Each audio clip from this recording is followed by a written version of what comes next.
Heard of Q broadcast? It's taking the world by storm.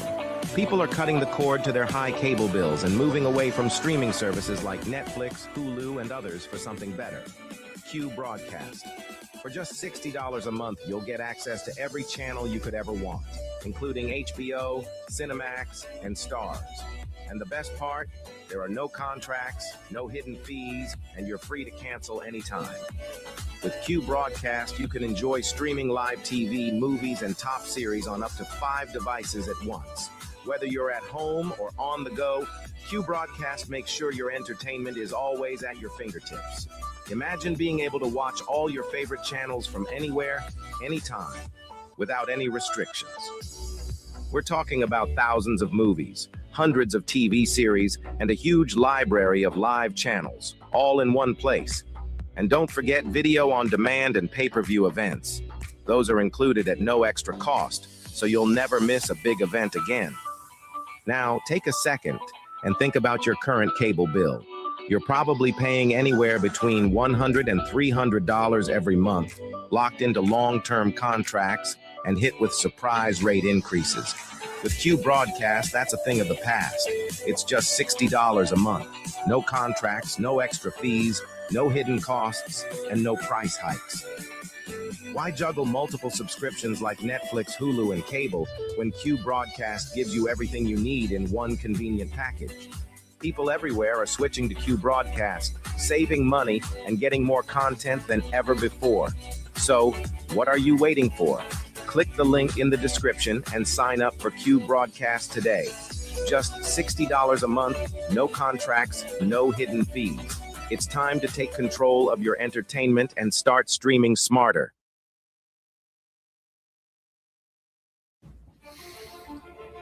We live in a world where men are told it's harmless. It's just entertainment. Well, let's stop lying to ourselves. Pornography destroys. It weakens your spirit. It dulls your drive. And it robs you of what real intimacy is supposed to be. Every click is a step away from the man you're supposed to be. We can't call ourselves leaders if we are slaves to a screen. As someone that is prior service, I know all about discipline. And discipline isn't out there, it's within your mind. Porn rewires your brain, weakens your will, wrecks all of your relationships.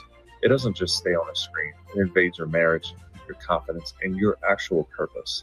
As men, if we don't learn to discipline ourselves, we'll be ruled by our impulses. Now, it is time to stand up and take control before this silent war takes more than you're willing to lose. Real men don't hide in the shadows of shame. We step up and we protect what's ours. We fight for our wives and kids, our own hearts. Twitter isn't just an app, it's a weapon. It's a tool used to break free and start living like the man that you're meant to be. The battle's here and it starts with you. You can stop living in shame and you can break free today.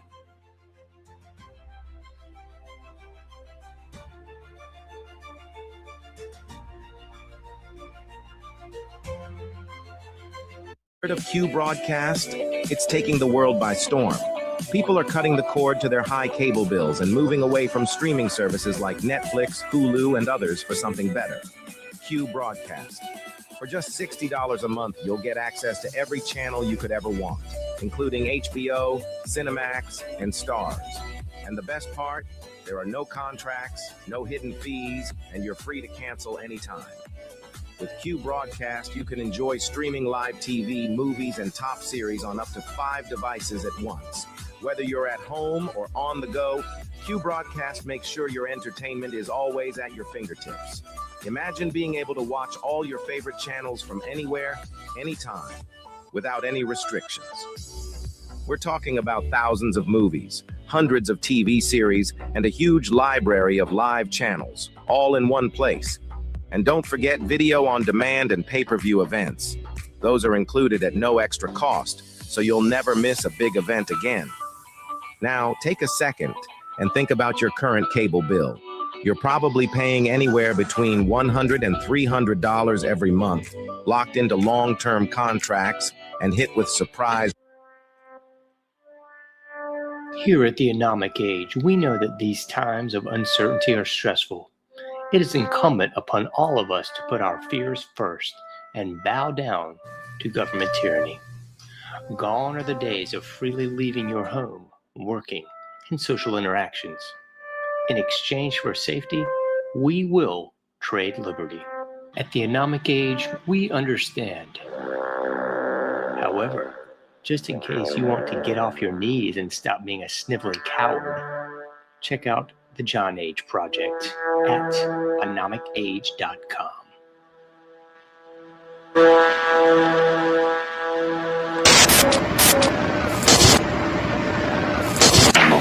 Meet Ann Morrissey, who is here with her daughter, Dareth. Dareth is 17 years old. Mrs. Morrissey, I don't have to tell you that most parents would be extremely depressed if their daughter came home one day looking like this. I assume that was your response. Shock, anger, depression? What was it? I was extremely angry. I really went bananas. Yeah, how old was she when this happened? Possibly 13, 14 years old. We're talking like it's a disease, isn't it? Well, Yeah. How did she explain it to you, Mrs. Morrissey? there was very poor communication until we went into counseling. And it almost broke up our family. But through counseling and Serena, I can understand it better. What do you understand? That she feels like she doesn't want to be like everyone else, and she wants to be her own person. And through the dress code and her lifestyle, she's expressing this. It doesn't conform with our rules, but we're learning to cope, and it's a very, very difficult thing. Extremely difficult. Dareth, let's let you talk for yourself. You're from Long Beach, California. I just can't handle being like everybody else because that's what everybody else wants, you know. Just because somebody else does something does not mean that I have to do it. You know, I have my own morals and ideals, and I go by them. Are you drug-free, Dareth? Yes, I am. Is this a political statement then? Do you have some misgiving about the society that you see? Yeah, there's a lot of problems, you know. A lot of the people are really aware of what's going on, you know, and I don't like it, you know. There's a lot of problems. I don't like the way society is based. What bothers you? Give us some of the misgivings you have. The rich, the poor, the people starving, the wars, you know. Why can't, you know, everybody just get along and just live their life?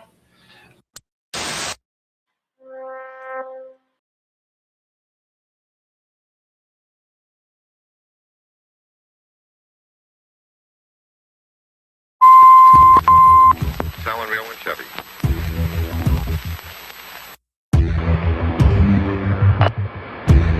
Propagating truth in a world of lies. You are listening to the John Age Project.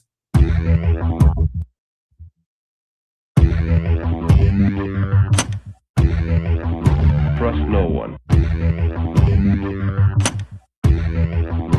Trust no one. Trust no one.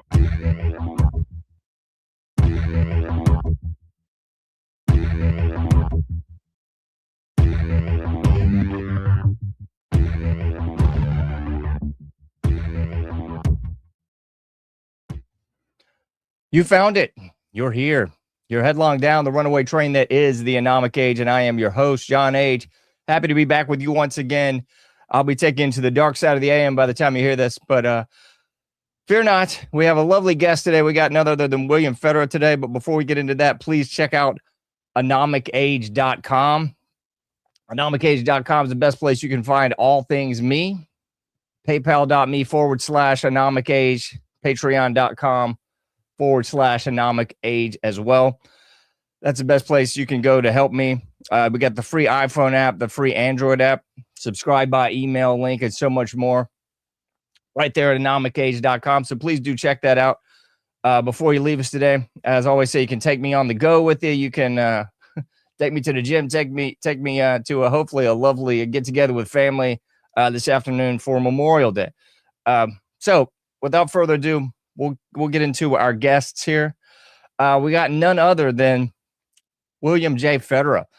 William J. Federer is a nationally known speaker, best-selling author, and president of Amerisearch, Inc., a publishing company dedicated to researching America's noble heritage.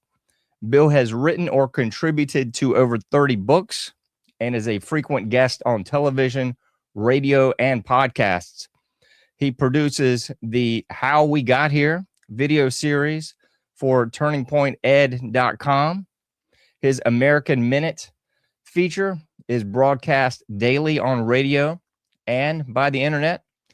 His Faith in History television airs on the TCT network. Thank you so much. Thank you so much, Bill, for being with us today. Hey, it's good to be with you.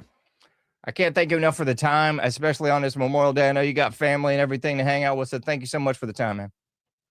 Well, it's great, and it's important to remember those that have given their lives for our freedom. One of the books I go through all the world's history, and I show the most common form of government is kings, or Pharaoh, Caesar, Kaiser, Sultan, Tsar. But power wants to concentrate into the hands of one person, and they rule through fear. And America, we broke away from the most powerful king in the world at the time, the King of England, and we flipped it and we made the people the king. So republics have citizens, and the word citizen means co-ruler, co-sovereign, co-king. So when we pledge allegiance to the flag and to the republic, we're basically pledging allegiance to us being in charge of ourselves. So America is an experiment of a polarity change in the flow of power. Instead of top-down, ruled by the government, it's bottom-up, ruled by the citizens, government from the consent of the governed. There's a great quote from Theodore Roosevelt: in no other place and at no other time has the experiment of government of the people, by the people, for the people been tried on so vast a scale as here in our own country. But we have threats wanting to flip us back to a centralized top-down, and not just nationally, but globally. And so there's this necessary pushback against globalists and their agenda, and that's where we're at today. But we want to remember and remind ourselves that the freedoms we enjoy are rare in world history, and we have them because of those that went before us willing to give their lives for our freedom. That's so true. And it kind of irked me. I don't know if it did you, but when the king came a couple weeks ago, you still had, I don't know how to say it. You still had the peasants groveling. The king shows up, and I'm like, what in the world? Did y'all miss it? We're 2026. We're not 1774 here. We don't have to do this anymore. But you had, members of the house and everything just out, praise the king. And I don't know. It just kind of got on my nerves a little bit. Well, it was funny because all the No Kings protesters sort of disappeared. It's like, where were you? Where were you guys a couple weeks ago? I was talking to a Father Calvin Robinson, Anglican priest. He's done YouTube videos. He's a big, tall, black gentleman. You may have seen him on YouTube debating at Oxford. Okay. And he moved to Michigan, and he's pastoring in Grand Rapids. And he told me, I can't go back to England. I'm like, why? He goes, censorship laws. 16,000 people are in prison today in England, some for as little as liking a post or forwarding a tweet. They're in prison right now for forwarding a tweet. And one girl had her friend raped by a Muslim immigrant, and she said that man was terrible. And the police raided her house and arrested her for saying that this guy that raped her friend was terrible. It is totally flipped. And of course, when I wrote a whole book on the history of Islam, whenever they would take over a country, the subdued people were forbidden to insult them on pain of death. And so when we see Western countries being really careful not to insult them, we're posturing ourselves as already having been conquered. And so anyway, in America, we still have the ability to tweet and like posts, although if you still have people being censored. I just saw a report where some TikToker was comparing the Bible to the Quran, and TikTok permanently banned him. And it's like, wow, we still have this censorship creeping in America. But again, the freedoms we enjoy are rare in world history. They don't exist in North Korea. They don't exist in China. They don't exist in Iran, where earlier this year, 50,000 young people, mostly under 30, were killed by their government. Doesn't exist in Nigeria, where whole entire towns are being wiped out by Muslim Boko Haram. And so, again, we have freedoms in America. We need to appreciate them. And there's a Bible verse that says, a good man leaves an inheritance to his children's children. So if we're really good, we're not going to just sit back and waste away our opportunities. We're going to try to defend and pass these freedoms on to our children. That's so true. I hope that's what we can see. I mean, you probably saw this as well in the last week. Woman files lawsuit after arrest for Facebook post where she was criticizing in Texas, the horrible water. And I couldn't believe that one. And then, and this one's in Florida, Port St. Lucia, where they had an HOA trying to say that you couldn't have guns in the area. You couldn't open carry, you couldn't conceal carry, you couldn't do anything in this HOA. And I was like, good grief. Again, are we back to King George here where we can't? It's just getting kind of crazy. Well, one of the quotes that the founders used was, the price of liberty is eternal vigilance. In other words, everybody has to keep pushing back. I think of it as a picnic, and you have barbecue and your blanket, it's out all on the ground, and there's dogs around. And as long as you're there, they'll stay at bay. But if you say, oh, I forgot something in the car, I'm going to leave all this food and then go to my car, it's like, guess what? They're going to come and steal your food. And so you have to be eternally vigilant. You have to keep guarding these freedoms, and it takes everybody willing to push back. I was reading where in Pakistan, like 1,000 young girls a year are kidnapped from Christian homes and forced to become Muslim brides. And then I talked to somebody that works with Exodus 51. There are 4 million Christians as slaves in Pakistan making mud bricks their entire lives. And for $430, you can ransom a Christian out of slavery. Eric Metaxas is a friend of mine, and he works with Christian Solidarity International, and they raise money to ransom Christians out of slavery in Sudan and Mauritania and Niger. And so the Muslim will do the same thing. They'll enslave people even today because Muhammad owned slaves. And so slavery is okay because Muhammad owned slaves. They've never had a 13th Amendment in Islam. They've never had a civil war to get rid of slavery. And since Muhammad owned slaves, they don't see a problem with it. But again, we have a 13th Amendment. We fought a civil war to end slavery. We need to appreciate these freedoms that a lot of people spent a lot of effort to give us. Yeah, I got to look into the Exodus 51. I was looking at it while you were talking. That looks pretty interesting.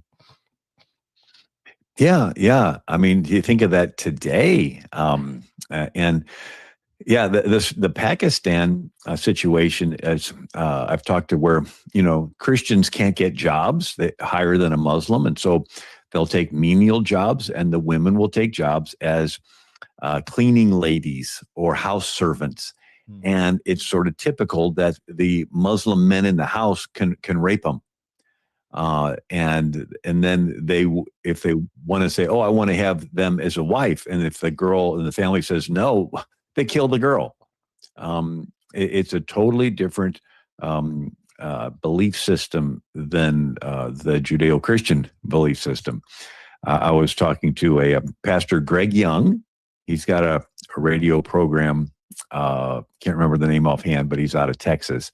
And he does a lot of work in India with different tribes. And he says that he digs wells in villages, because if there's a Christian village and there's no well, and the women have to walk. They'll get raped on the way to another town's well, and they'll get raped on the way back. Good grief. And he says, if we get to dig a well in their own village, they don't have to go. And it's like, yeah. And it's like, obviously the media doesn't talk about these things, but this is the situation for most of the world and for most of world history. And, I recently, as you mentioned, a weekly video for Turning Point Education. We did a 3-part series on the Barbary Pirate Wars.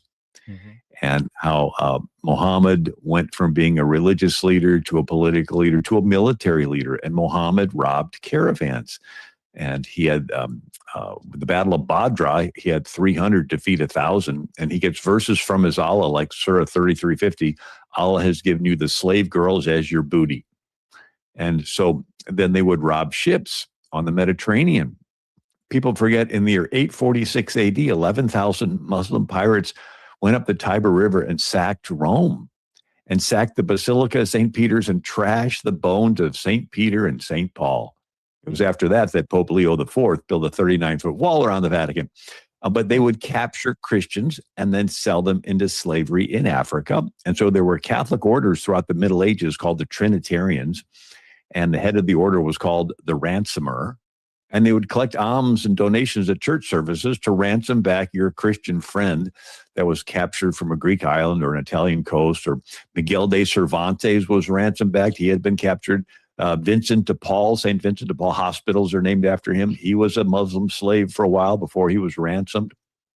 And so you had the European powers would pay annual tribute to the Muslim pirates to leave their country's ships alone. And Sweden, Norway, England, Spain. But when America broke from England, we were no longer covered under the English tribute payment. And so that's when the Muslims began to capture American ships. Mm-hmm. The Betsy and the Polly and all these different ships, and they would demand tribute. And we were paying 20% of our federal budget to these Muslim pirates. And the day after Jefferson's inauguration, he gets a demand from the Pasha of Tripoli for $250,000 extortion tribute payment. And Jefferson said, I did the only reasonable thing. I sent in a squadron of our ships, Navy and Marines, and it was the Barbary Pirate Wars. Mm-hmm. And anyway, it's when you get into the history of it, it's like this was the first foreign war after the revolution. And President Obama, in his speech in Cairo, he said, Morocco was the first country to recognize America's independence. It's like, yeah, because they were demanding tribute, because they said, well, you're not covered by the British tribute payment anymore. So it's sort of interesting when you unpeel the layers of history. Yeah. It's so fascinating because history so often in America is taught is very bland and boring. And at least in public schools, I always say K through 12 indoctrination, college, university weaponization, because that's kind of how it seems to be. But like you said, there's so much history and even so much going on today, like you mentioned, with these Christians still being enslaved and still being raped and tortured and maligned all over the world. But that's not the media, and that's not the narrative that we get pushed at all in America. That's not on my feed. I don't know if it's anybody else's algorithm is working that direction, because none of that is getting pushed at all. Yeah, well, they teach history boring on purpose. Yeah, because they want people to not know it. It's sort of like the new math. They want to get it complicated on purpose so kids won't learn.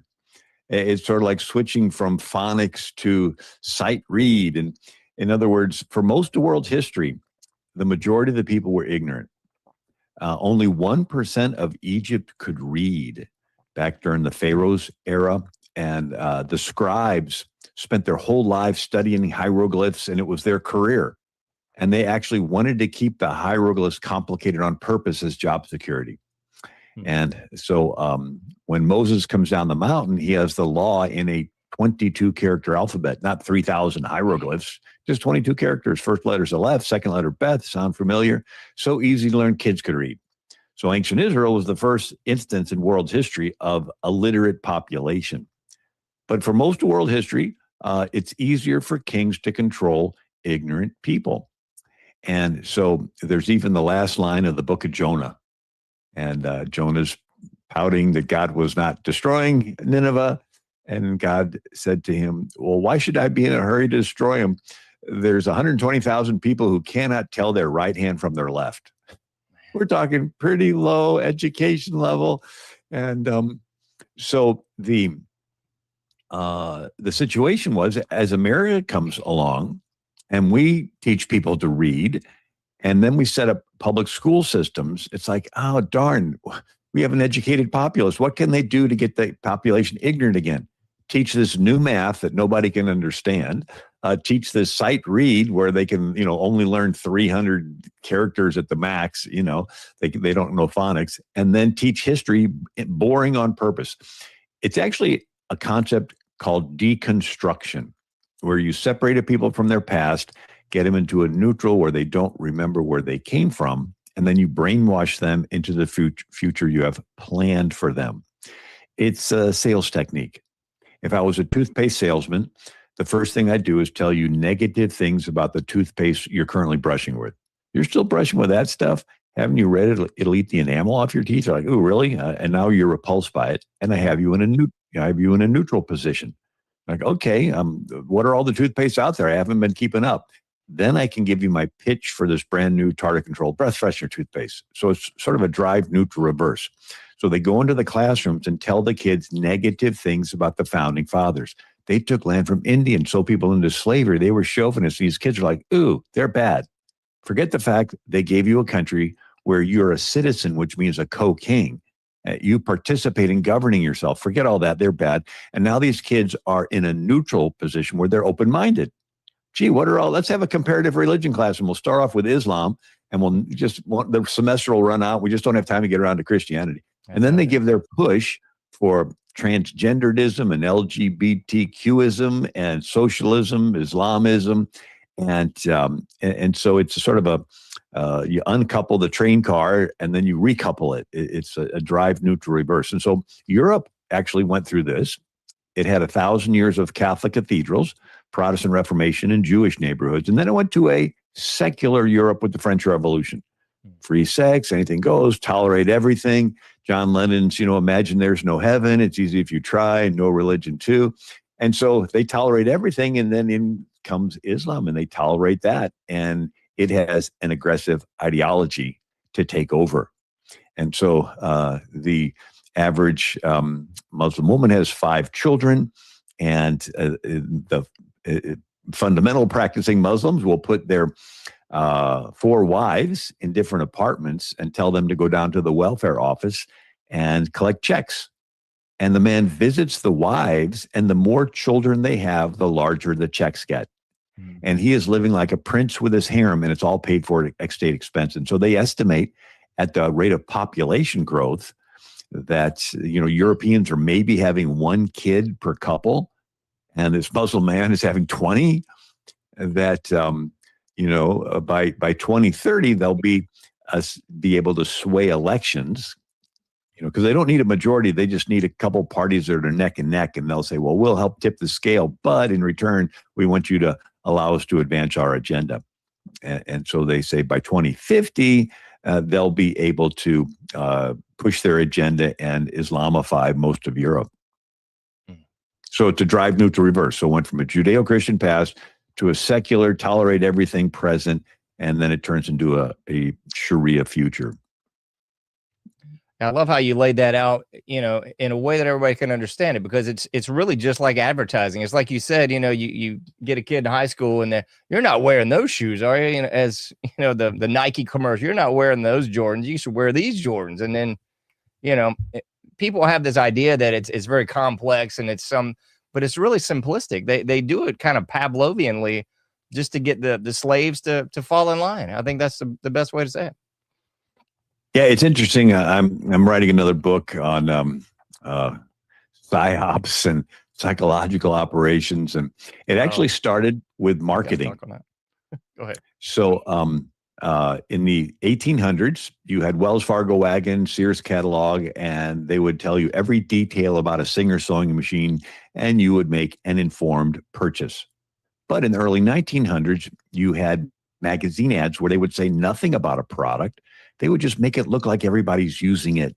And then you would feel like everybody's doing it and you want to fit in with the group. And the whole marketing, the whole fashion industry is based on this. So it started with Sigmund Freud, a psychoanalyst that studied group psychology and found out that we are group creatures. We want to be accepted by a group and we fear being rejected by a group. And that simple concept was taken by Sigmund Freud's nephew, Edward Bernays, and put into marketing. And so one of the classics was Crisco. Nobody knew what was in Crisco, but they would do magazine ads with happy families and delicious looking food and make it appear that everybody's using it. They even invented a fake word, vegetable based. Oh, wow. Nobody knew what that meant. And so here they were. They marketed it so well, it put out of business the lard industry. So do you know what Crisco is? It's cottonseed oil. In the deep South, they harvested cotton and they had mountains of useless black seeds that they would mush into this blacky, mucky oil they would use in factories and machinery. Nobody ate that stuff, but somebody had the idea of bleaching it, called it hydrogenated seed oil or industrial seed oil, and we've all ingested it. So you go from knowing everything about a product, like a sewing machine, to nothing about a product, and you're putting it in your body because you think everybody else is doing it, but keeping up with the Joneses. And so this concept of manufacturing your perception of what everybody else is doing is what Edward Bernays did. And so he even talked about women's shoes. He wrote a book called Propaganda in 1928. And he says, women go into a department store and think they're picking out shoes. They're not. The shoes were picked out for them by the marketing executive who paid the actors to put them on, who paid the photographer to take the pictures, who paid the magazines to print it. The women see it, and it looks like everybody's adopting this fashion, and then they end up, and he says that you simply apply this to politics. And you silence voices that you don't like, and you magnify others, and now it's all done online.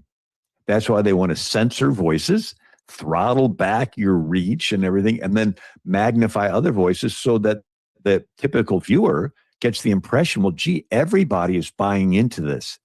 Everybody's getting the vax. Everybody's wearing this on their face. Everybody's going along with this political ideology.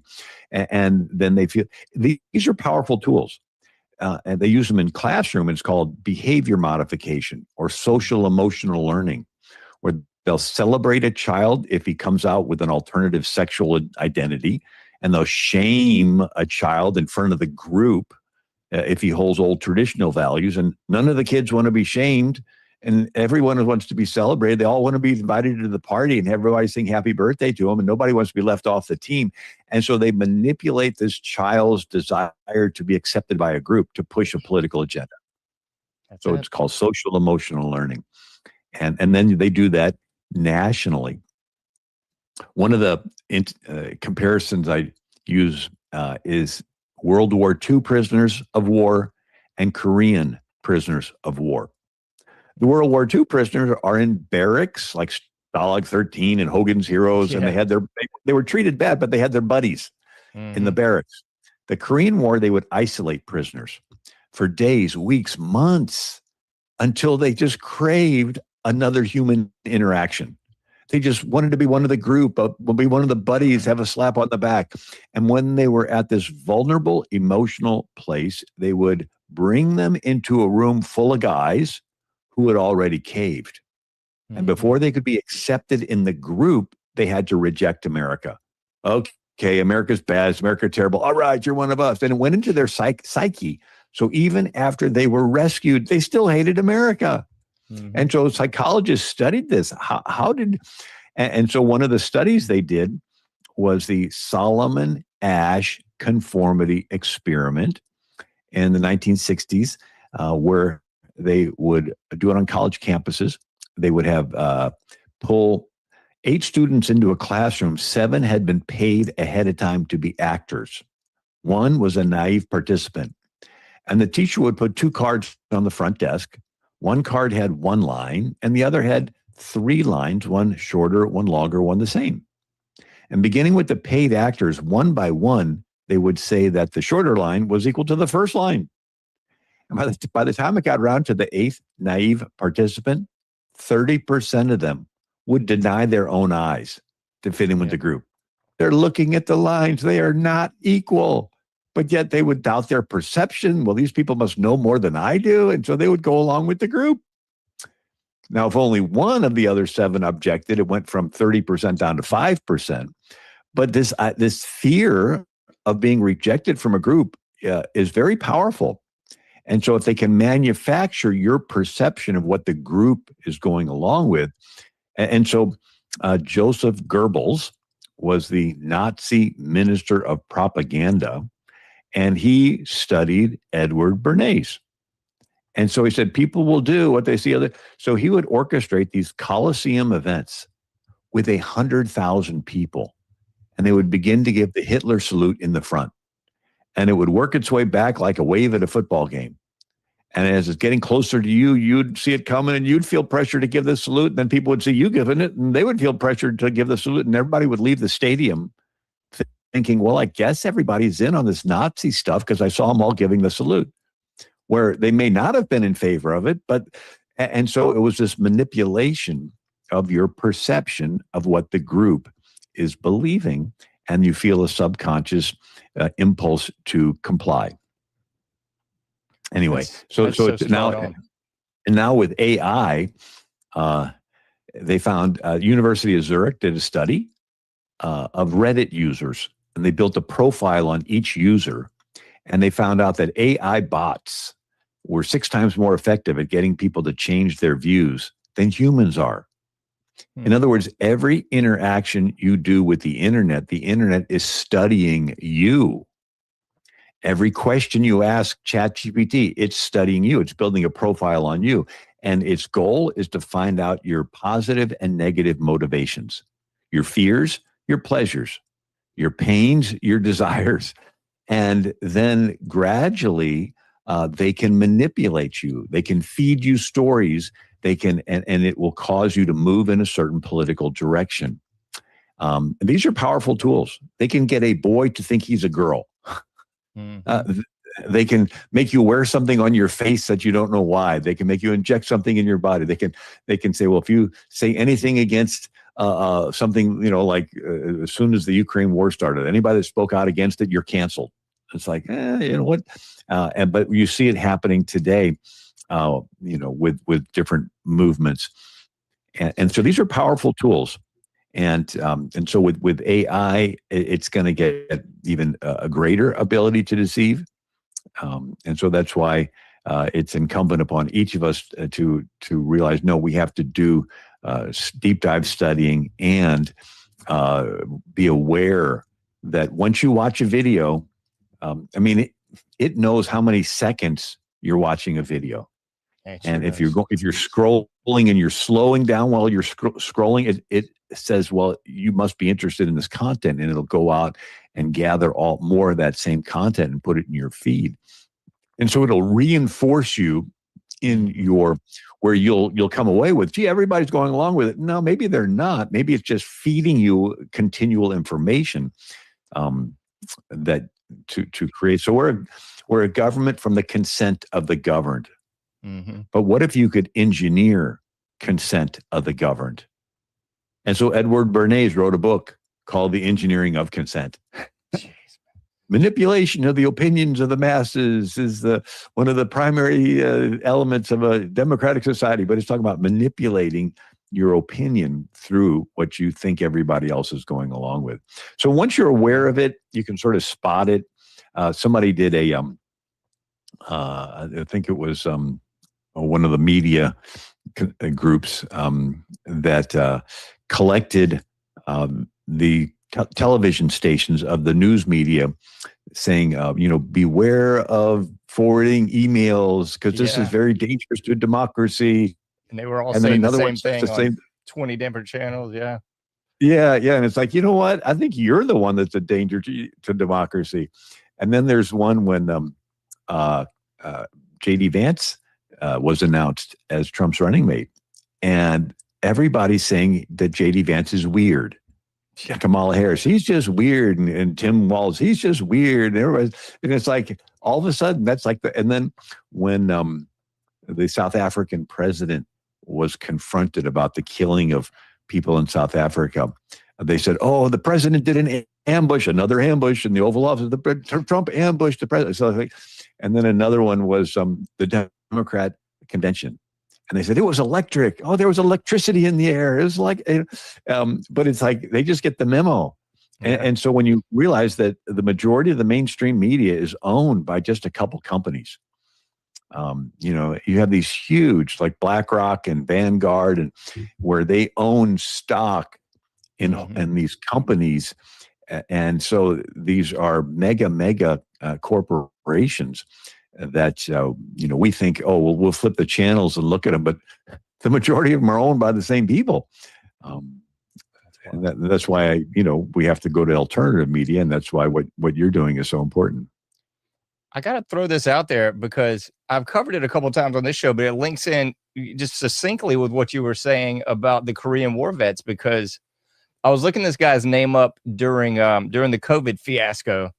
His name's Albert Bitterman. He was a psychiatrist, I can't recall, in the 50s on into the 70s.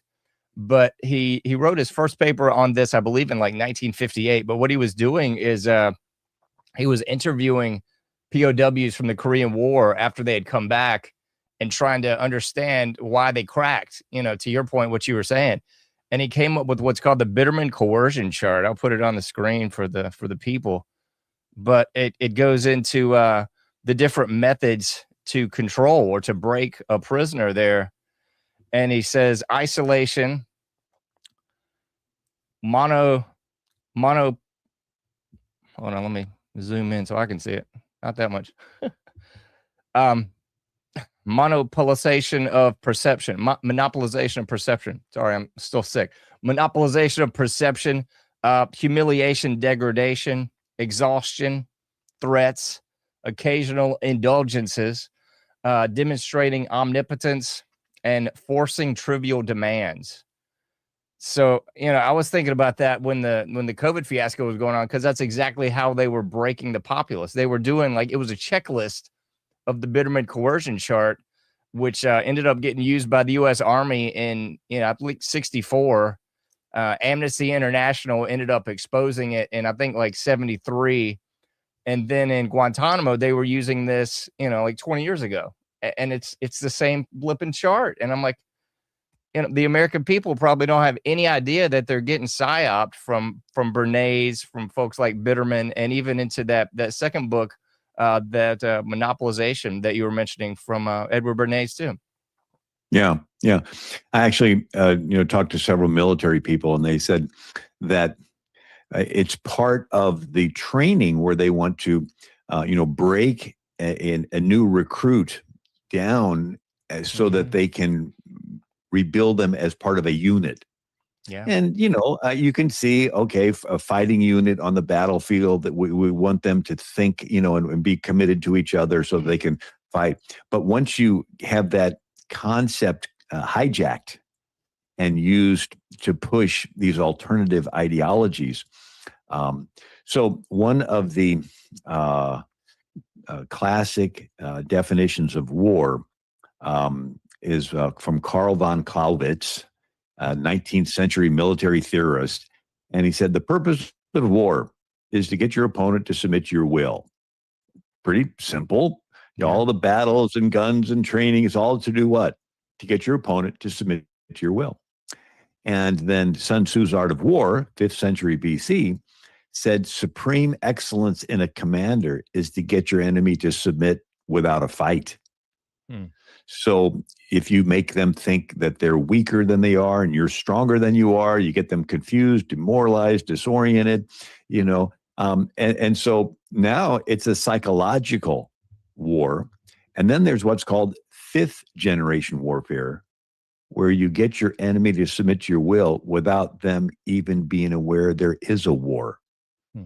If the goal is to get them to submit, why even wake them up and let them know there's a war going on? You just get them into fear, and they'll panic and surrender their freedom for security. All right. And so Yeah, so this is what we've been experiencing, is this fifth generation warfare where we're giving up our freedoms, and we don't realize that when you zoom out, we're moving back into this controlled agenda. So there are globalists, and they want a one world government. They want to censor everybody's speech worldwide. They want to, get everybody into panic and fear. The climate change thing was created to try to get a global fear going. I think that to a certain extent, the alien thing might be part of this psyops to get everybody into this fear. Well, okay, we all got to panic and surrender freedoms. I don't, but I mean, the health scare, Brock Chisholm was the first director of the World Health Organization. And he said, to achieve world government, it is necessary to remove from the minds of men their national patriotism. So they want to deride anybody that wants to defend their nation and say, well, you're bad if you're willing to defend your nation. That's why they hate Trump, because he wants to make America great again. No matter what anybody thinks about him, he is not a globalist. He is not a one world government guy. He's a make America great guy. And so he's standing in the way of their globalist agenda. But there's a battle going on. And if America were ever, and I do point out how unique Trump is. I ran for Congress 3 times. I had to raise millions of dollars. Didn't win, but came close. But to run for president, you have to have billions of dollars. And it's a relatively small pool of individuals that have that. And if you don't have that amount of money, you have to go to those that have it and trade. Say, okay, you give me your money and I'll vote for your agenda. And so Trump didn't have to do that. And the tricks they do, I mean, who else could cough up $450 million for a bogus fine for listing your property more than it's worth? I mean, everybody that sells a house lists it for more, figuring you're going to get talked down. Anyway, but anyways, but there are globalists, and they want to get people into fear to surrender freedoms. And anyway. It seems so weird to me. It's very analogous to like the struggle sessions, because you see so much of this online now, especially where it's exactly how you describe with the Bernays stuff. It's like, you don't think that, do you? And then all these ridicule comes, and they public shame you on the proverbial town square now if you believe X or believe Y, and it's all very algorithmically controlled. So I mean, if you're on the left, it's going to feed you a certain thing. On the right, it's going to feed you a certain thing, and either way, it's the struggle session again. It's kind of pushing people into that funnel of right left paradigm. You can only think in this very duality sort of way. It's really bizarre. Yeah, they actually want a radical left and a radical right, so they can pit them against each other and create domestic crises.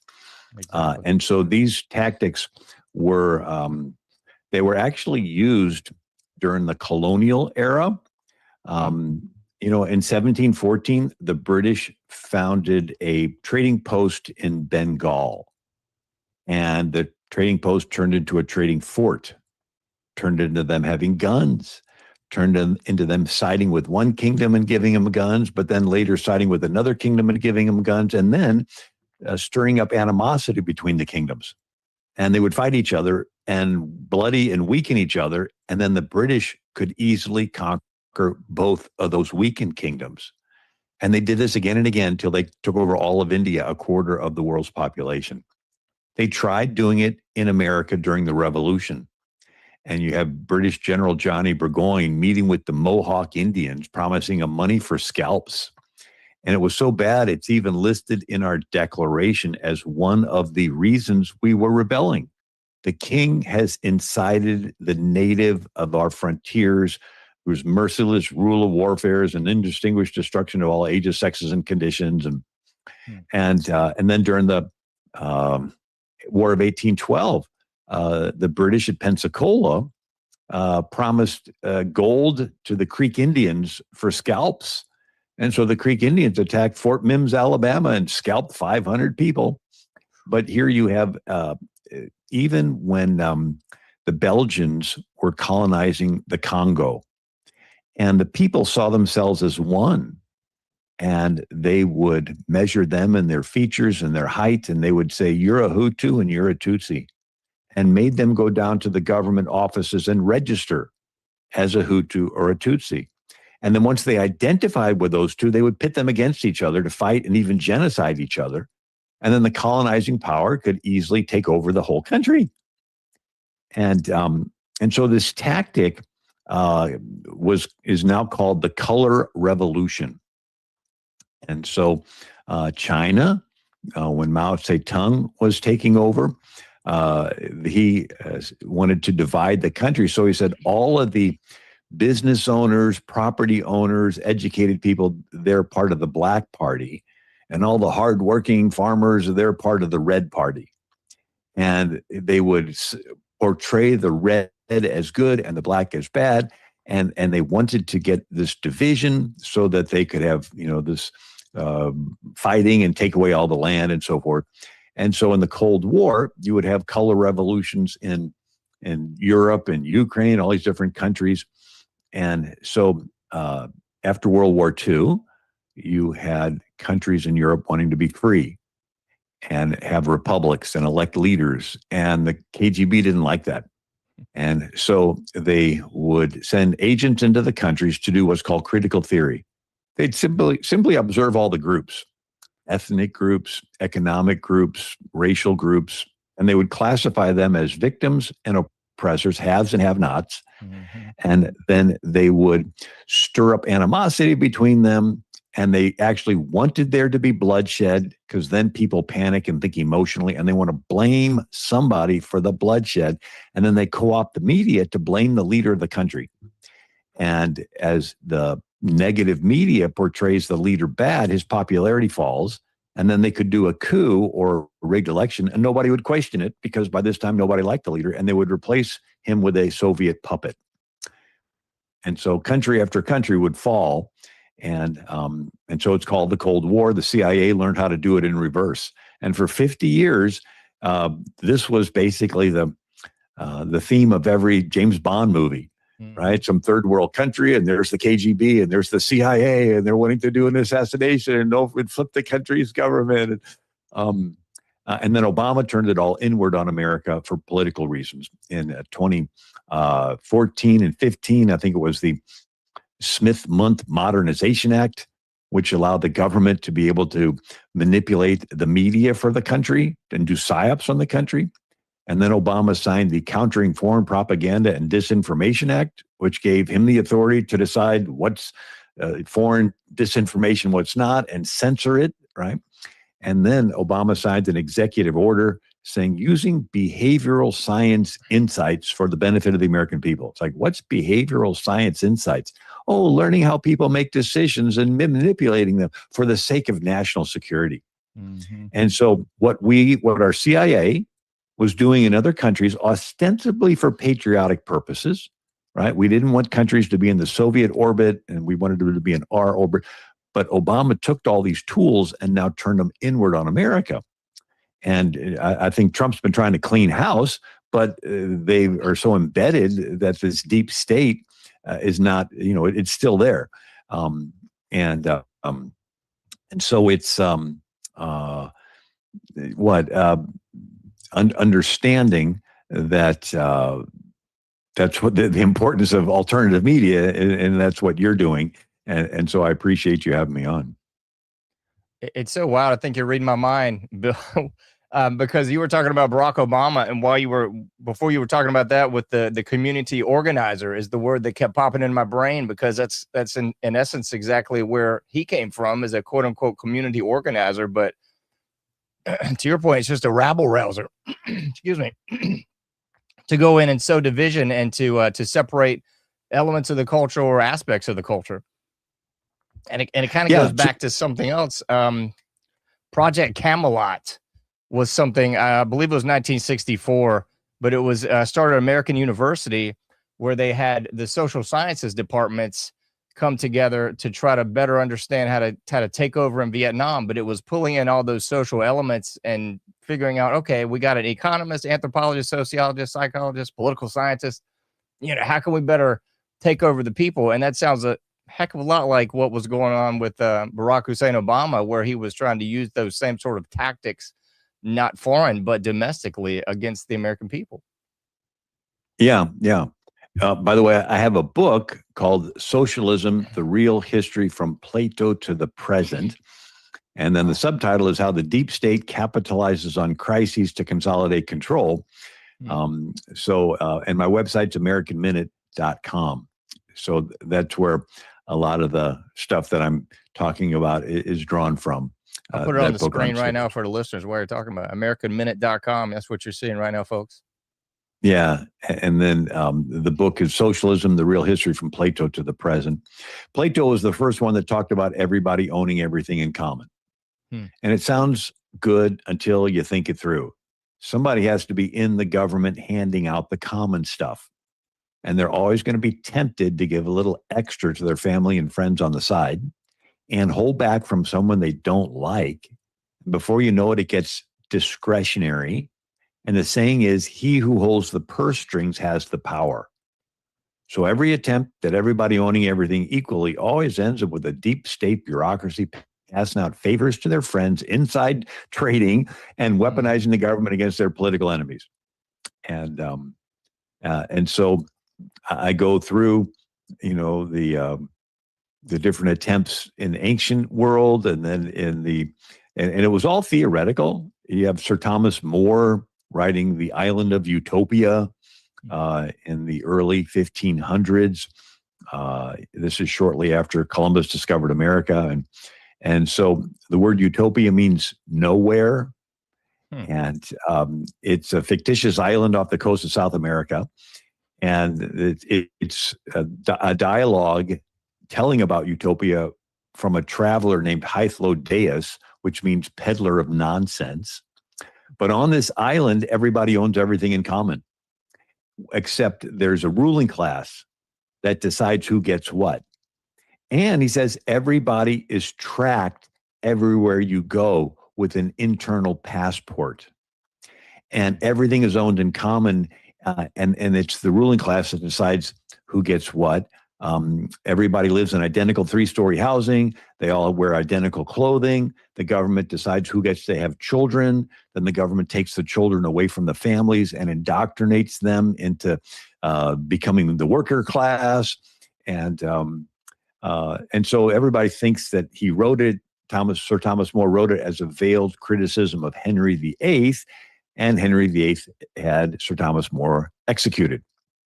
And so then you have Sir Francis Bacon, and he writes The New Atlantis, because Plato had referred to Atlantis as the ideal structured society, and he viewed democracy as unstructured chaos. And so Sir Francis Bacon has a fictitious island in the South Pacific that's structured a little more scientific careers, but the government decides everything. And somebody wrote a satire on that, Jonathan Swift's Gulliver's Travels. Yeah, okay. And the word Gulliver means gullible traveler. And he's washed up on an island where everything is structured. There's a ruling class, all the elites, and there's a commoner working class. And then this is around the time that the Pilgrims are settling America, and they had no money. So they went to the Virginia Company, which branched off to the London Company, and they lent money to the Pilgrims with a company bylaws. And the bylaws said everything would be owned in common for 7 years. Everything got by cooking, hunting, fishing, trading, and it shall go into ye common stock. And everyone's livelihood shall come out of ye common stock. And William Bradford said they tried it for a couple of years and almost starved to death. He said the young man objected to having to do twice as much work as the old guy, but got paid the same. And the old guy objected to being classed in labor with the younger ones and considered it a indignity. And the women objected to having to wash other men's clothes. And nobody wanted to plant corn. And they starved through the winter. And then William Bradford said, after much discussion, it was decided that every family would get their own plot of land. This made all hands more industrious. The women now went willingly into the field to plant corn, while before they would allege weakness, and to have compelled them would have been thought great oppression. So it's like, okay, they tried this communism, everything in common. They scrapped it. And you get your own plot of land. And then there's the French Revolution.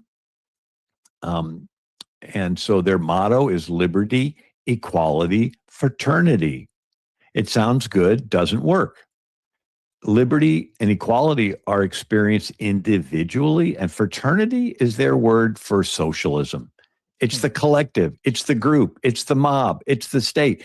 And when the benefit of the collective outweighs the benefit of the individual, the collective can crush your individual liberty and freedom, take away all your personal property and redistribute it and kill you. And so you have people like Jean-Jacques Rousseau, considered the father of the French Revolution. He says, when the state says that it's expedient for the state that you should die, you ought to die, because your life is a gift made conditionally by the state. Right? And then that inspired Karl Marx and Hegel. And Hegel said, the state is God walking on earth. The state is our mortal God. All the worth which the human being possesses, he possesses only through the state. And so once you get rid of God and rights that come from a God, and the government's purpose is to guarantee to you your creator-given rights, if there's no God, your rights come from the state, from the group, from the collective. And what the group giveth, the group can taketh awayeth. And so that's why you had, John F. Kennedy in his inaugural address said the rights of man come not from the generosity of the state, but from the hand of God. And so without God, the government transitions from your servant to your master. Instead of the government standing in front of your house, protecting it like a policeman, the government's in front of your house, keeping you a prisoner in your house. And so on Memorial Day, we appreciate the men and women that gave their lives for our freedom. And then America is unique because a declaration, all men are endowed by their creator with certain inalienable rights, right to life, liberty, and pursuit of happiness. And so it's the creator giving them. It's not the government giving them. And so sounds perfect. Might be a perfect spot to leave us today, man.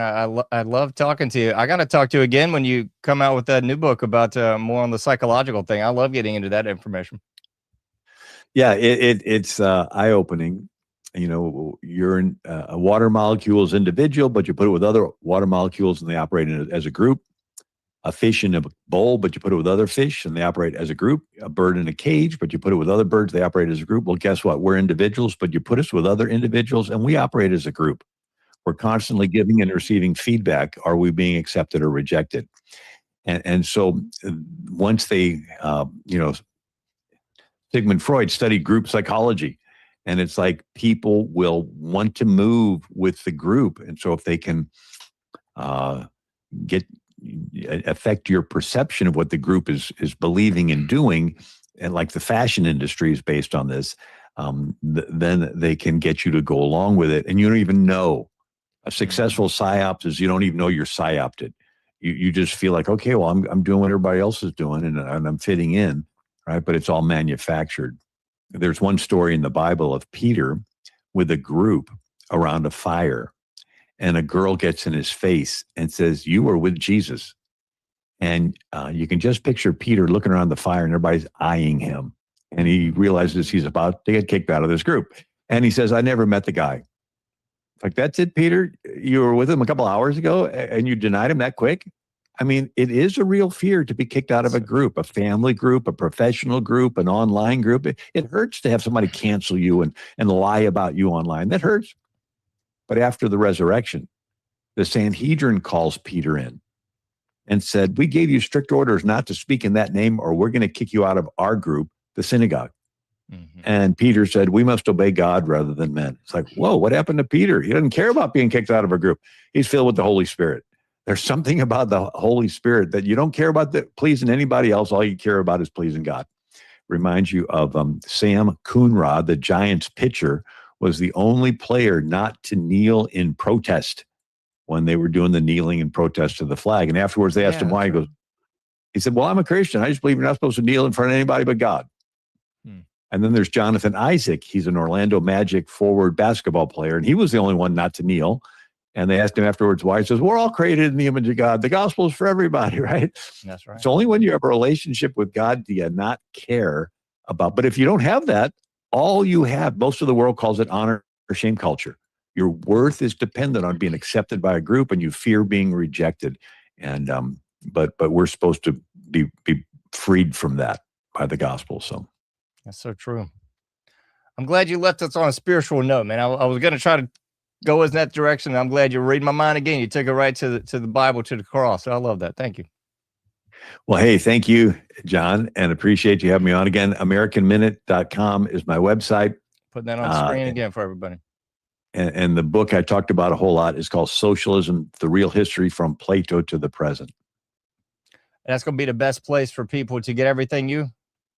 Yeah, and I send out emails, history emails. Like I said, we did one on a series on the Barbary Pirate Wars, did one on the history of Iran, but fascinating stuff they can sign up for at AmericanMinute.com. That sounds beautiful. Well, thank you so much. If you'll stick around for a second, I'll close up and say goodbye to you off there. All right. All right. Thank you so much. Well, folks, if you missed any of that, please check out anomicage.com. You can rewind it, take notes. I'm going to do the same thing. There's a couple things I need to take notes on here too. So as I always say, you can't do everything, but you can do something. Please try to get out there, do your part, make a difference, and get with your family. Have a good day today. It's Memorial Day. Thank you, folks. I'll see you next time.